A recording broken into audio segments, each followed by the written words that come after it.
अब आप 2025 के सीजीएल जो प्री एग्जाम होगा उसकी नोटिफिकेशन आएगा, उसकी तैयारी कर रहे हैं। लेकिन सबसे पहले ये देखें कि क्या आपका अब भी सिलेक्शन हो सकता है। क्यों?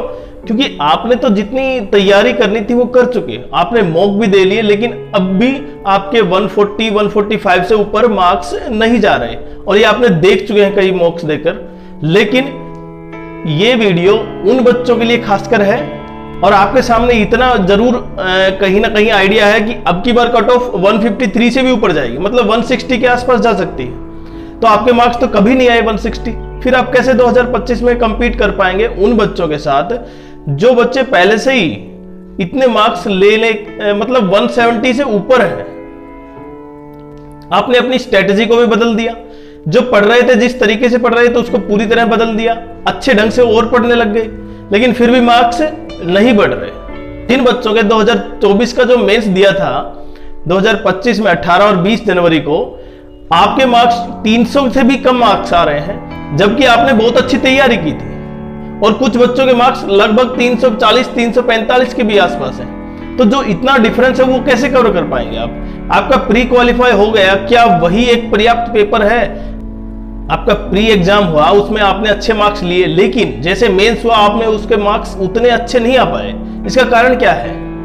क्या आपकी तैयारी उतनी अच्छी नहीं थी जितने की और बच्चों की तैयारी थी, या इसमें स्ट्रेटेजी की कमी है, या फिर कोई और कारण है? क्या एसएससी 2025 में कुछ बदलाव कर सकती है, और वो क्या बदलाव हो सकते हैं? लेकिन उससे पहले चैनल को सब्सक्राइब जरूर करें, वीडियो को लाइक करें और पूरा वीडियो देखें। देखिए 2023 में एसएससी सीजीएल मेंस की जो कट ऑफ थी, जो फाइनल रिजल्ट था, वो लगभग लोएस्ट 302 मार्क्स पर सिलेक्शन मिला था, और जबकि वैकेंसी 8000 के आसपास थी। लेकिन अब की बार वैकेंसी क्या है? दुगनी है। ये 2023 की बात थी, 2024 में लगभग 17000 के आसपास वैकेंसी है, 17500 के आसपास। तो उससे कट ऑफ उससे भी कम होनी चाहिए, 293 के आसपास जानी चाहिए, लेकिन ऐसा नहीं हो रहा।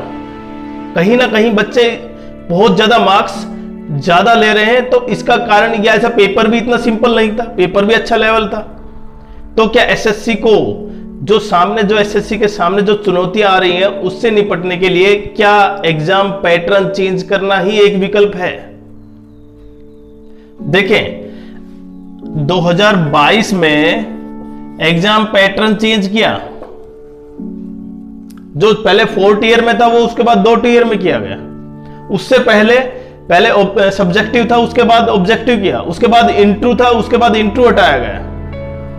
उसके बाद जैसे जैसे हम देख रहे हैं उसको प्रोसेस को तेज करने के लिए एसएससी ये अलग अलग कदम उठा रही है। लेकिन अब जिस तरह से पेपर में मार्क्स आ रहे हैं बच्चों के, तो उसको ठीक करने के लिए कहीं ना कहीं एग्जाम पैटर्न चेंज कर सकती है 2025 में।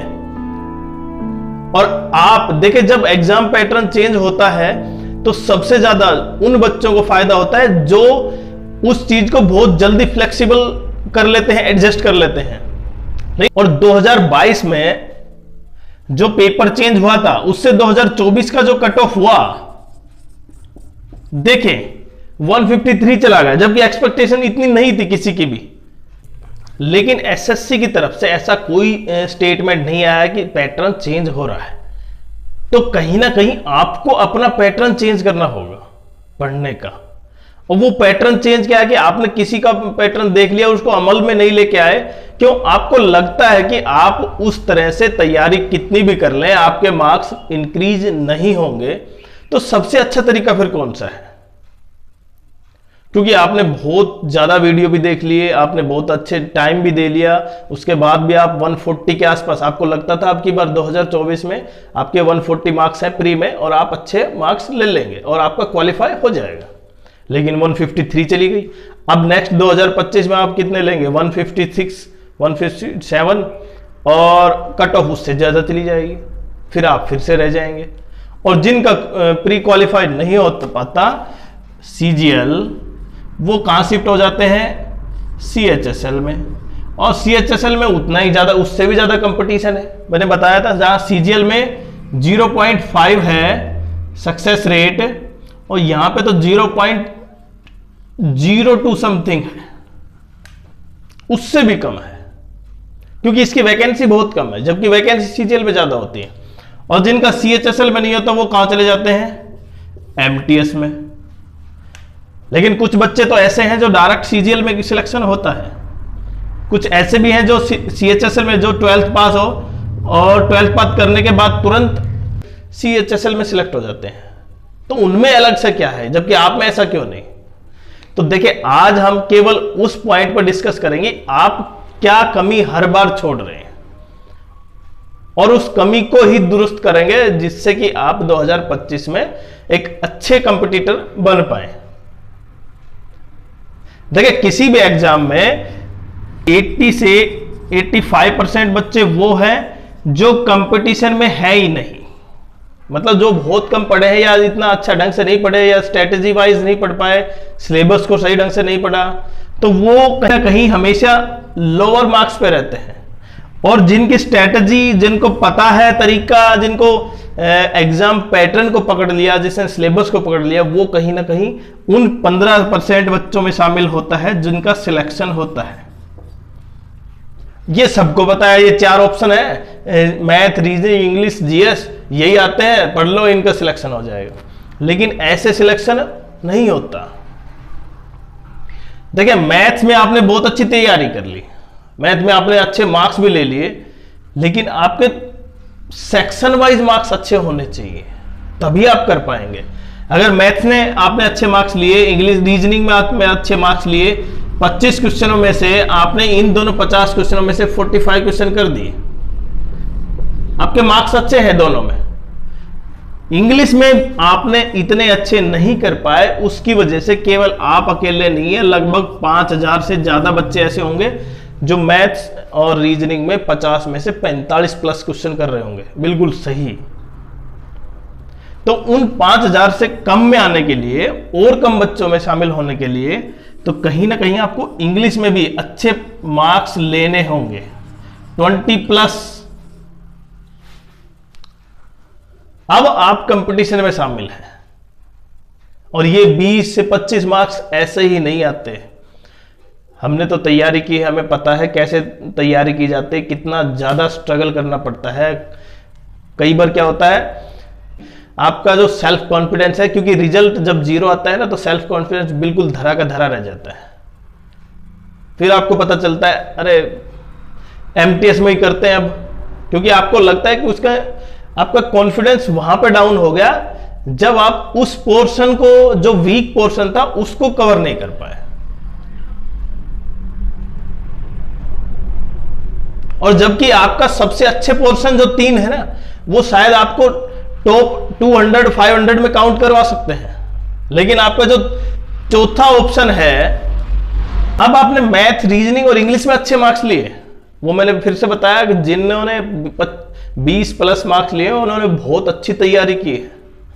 ऐसे ही मार्क्स नहीं आते 20 से 25, उसके लिए बहुत ज्यादा टाइम देना पड़ता है, अच्छे ढंग से आपको डेडिकेशन देना पड़ता है पूरा। आपके पड़ोस में जो प्रोग्राम है, आपके जो साथियों के प्रोग्राम, उनको छोड़ना पड़ता है, तब जाके ये मिलता है। ऐसे नहीं है, हमने भी तैयारी की है। लेकिन जब आप चौथा पोर्शन जीएस में भी थोड़ा सा ठीक कर देते हैं, इसका मतलब 45-50% के आसपास क्वेश्चन सही कर देते हैं, तब आप बिल्कुल टॉप में आ जाते हैं।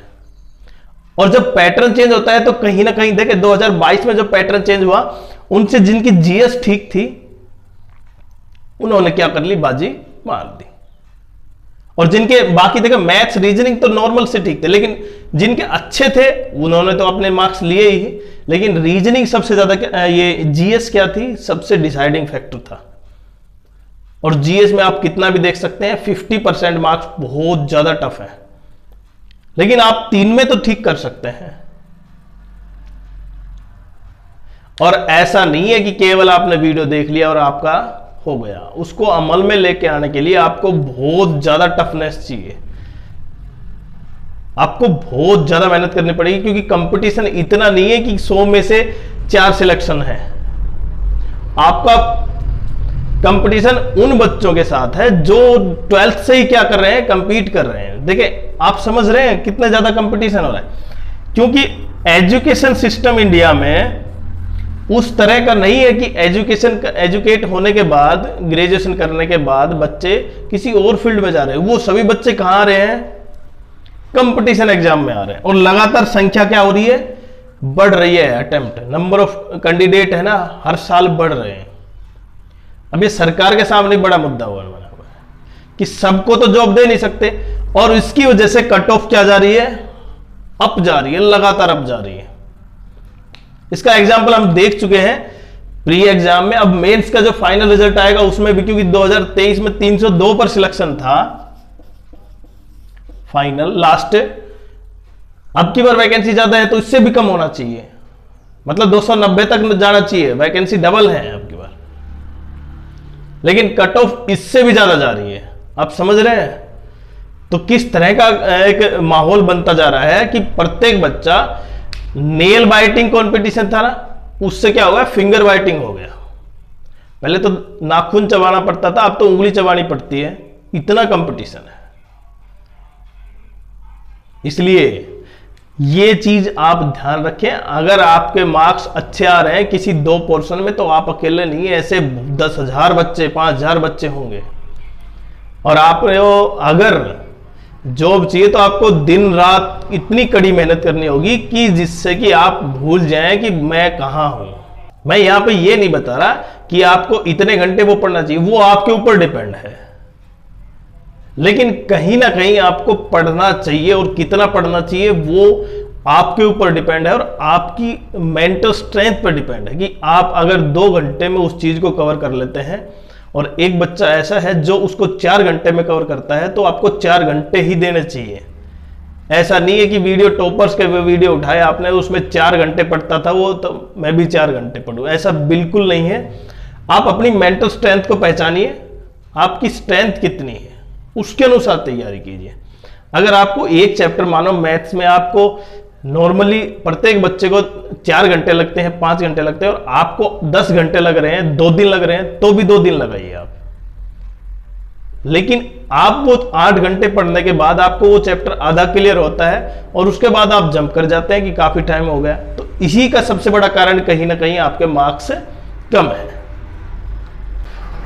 और सबसे इंपॉर्टेंट चीज बताऊंगा आपको, जब आप तैयारी करेंगे ना, तो आपका लेवल अप होता जाएगा। आप जो एक्स्ट्रा बातें हैं ना, जो जिससे आप प्रभावित होते हैं, उनको ऊपर बिल्कुल ध्यान देना बंद कर देंगे, और एक समय ऐसा आएगा जब आपका लेवल काफी अप हो जाएगा, आप उन चीजों को डिसाइड कर पाएंगे वास्तव में ये सही है, ये गलत है। लेकिन अभी क्या है, अभी केवल प्रत्येक बच्चे को क्या चाहिए? एक जॉब चाहिए।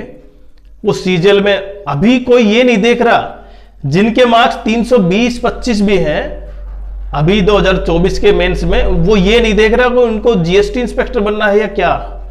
उनको केवल एक जॉब चाहिए, वो चाहे 2400 ग्रेड पे की, ग्रुप सी की हो, यूडीसी हो। तो सबसे बड़ा ये द्वंद्व ये है कि उनको कहीं ना कहीं एक सिक्योरिटी चाहिए, उसके बाद वो अच्छी तैयारी और करें। तो आप ये ना समझे कि मेरे को केवल एक जॉब चाहिए। अगर आप स्पेसिफिक एक एम बना के चलते हैं, मुझे ये जॉब करनी है, तो आप उसके लिए उतनी डेडिकेशन भी दिखाएं। और मैंने बताया कि आपका डेडिकेशन आप खुद डिसाइड करेंगे, न कि कोई और। आपकी स्ट्रेटेजी क्या होनी चाहिए, आप कितना पढ़ते हैं, वो आपके ऊपर डिपेंड करता है, आपकी मेंटल स्ट्रेंथ पर। लेकिन प्रत्येक बच्चे की मेंटल स्ट्रेंथ सेम नहीं है, इसलिए सबकी डिफरेंस है, उसमें काफी अंतर होता है। इसलिए देखिए, 2 टाइप के बच्चे हैं, जो गॉड गिफ्टेड होते हैं, जिनको तुरंत बताया उनको तुरंत समझ में आया। जब आपका कंपटीशन ऐसे बच्चों के साथ है, तो आपको, अगर आप दूसरे टाइप के बच्चे हैं, तो आपको कहीं ना कहीं आपकी मेहनत ही आपको उनके बराबर में लेके आ सकती है। तो मेहनत करें।